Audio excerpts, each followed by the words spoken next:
حضرت علی رضی اللہ تعالیٰ عنہ نے فرمایا، جو شخص تم سے امید رکھتا ہے اسے مایوس اور نا امید نہ کرو۔ جس میں عقل نہ ہو اس کی کسی بات پر امید نہیں رکھنی چاہیے۔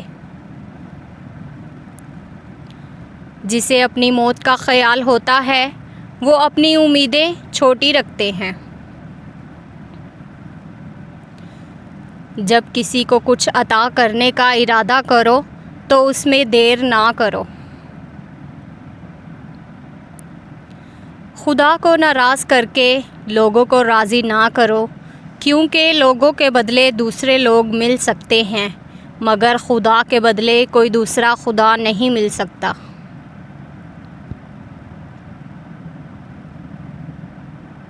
جب وہ کام پورے نہ ہوں جن کو تم چاہتے ہو تو ایسے کاموں کا ارادہ کرو جو تم بآسانی کر سکتے ہو۔ عقل انسان کی فضیلت اور سچائی زبان کی امانت ہے۔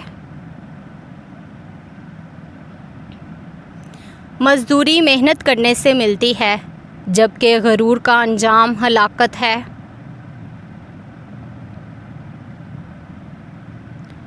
جو شخص انجام کی فکر میں مبتلا رہتا ہے وہ صبر کرتا ہے۔ عقل کی آفت خواہش نفس اور نفس کی آفت حب دنیا ہے۔